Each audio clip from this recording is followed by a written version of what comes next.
Hey, greetings. My name is John Bowen with Bowen Arrow Winery here in Milton, Georgia, in my basement.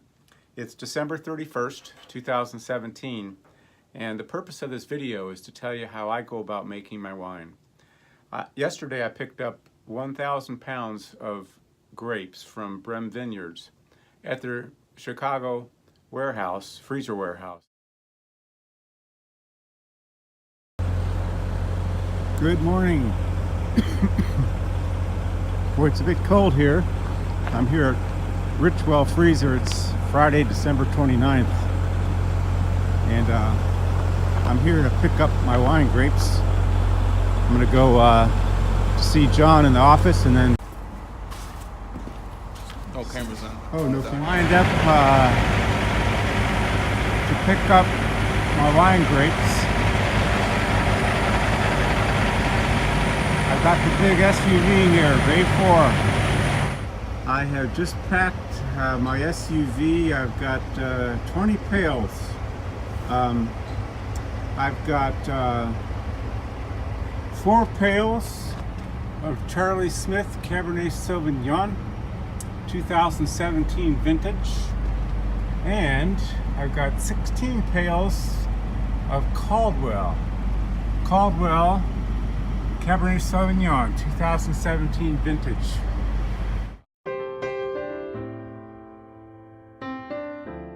Warehouse. I have 20 pails, 6 gallons per pail, but only 5 gallons of must. Now this must is pretty high Brix, 25.5, and pretty low total acidity, around 3.7 grams per liter. I like to get my grapes up to around 6.8 grams per liter.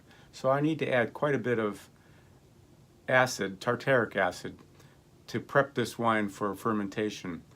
And you can do the math. If I want 6.8 and I've got 3.7, I need to add 3.1 grams per liter for a total of 35.2 grams per pail. But in addition, I mentioned the Brix is 25.5, so I'm going to bring that down to 24, which will result in potential alcohol of the wine of around 14.4%. At 25.5, it's over 15 potential alcohol, which you can run into some stuck fermentations at that level. So I need to add 0.6 to 0.7 liters per pail of water, and that results in around an additional 4.1 grams, bringing the total addition of tartaric acid to 39.3 grams per pail. So that'll get my wine ready to pitch the yeast tomorrow. I'll show you the grapes that are thawing out right now in just a moment.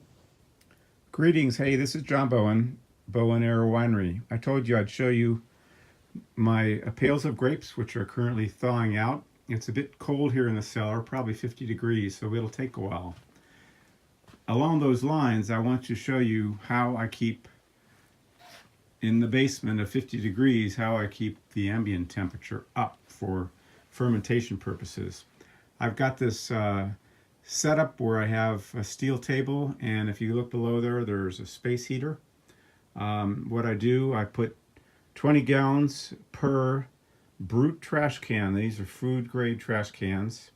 And then I blanket tent with these furniture blankets the whole setup so that everything is contained. I've got a temperature gauge inside, and I make sure it doesn't get above 75 degrees.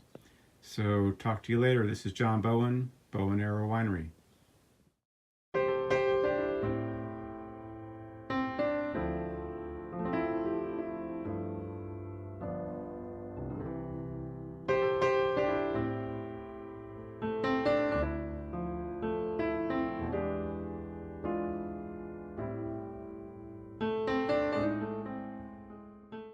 It's January 1st, 2018. Happy New Year. I picked up my grapes 2 days ago. They were frozen then, of course, and they finally have thawed out. They're too cold to begin fermentation, but they're at right now about 40 degrees, but that's good. I can do my testing for pH, for total acidity, and for sugar content, both using Brix measures as well as specific gravity. But I want you to take a peek at my grapes. This is Cabernet Sauvignon from Napa Valley, and you might be able to see the thermometer registering about 41 degrees. I'll be back in a moment with the testing for Brix and total acidity and sugar content. Talk to you later. Hey, this is John Bowen again. I told you I use a primary fermentation vessel that actually is a brute trash can, food grade trash can. It's a 32-gallon trash can, and I put in 20 gallons of grape must. And I'll show you what the must looks like. I'll add the last 5-gallon bucket.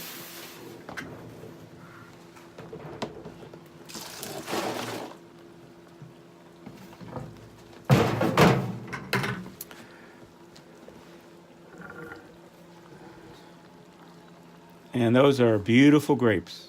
So I'm going to stir up my grapes a little bit. First of all, I want you to know that about everything that I allow to touch my grapes gets a pretty good dose of potassium metabisulfite. So, I cleaned this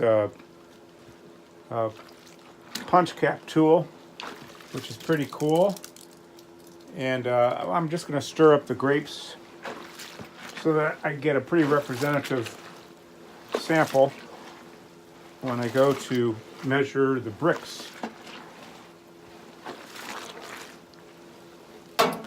So I have a refractometer or whatever they call it, and this is pretty cold, 40 degrees as I mentioned, but it's a good start. This is measuring 26.5, so that's a pretty high Brix level. I will also be using a specific gravity measure just to double check, and I'll be back with that measure in a moment.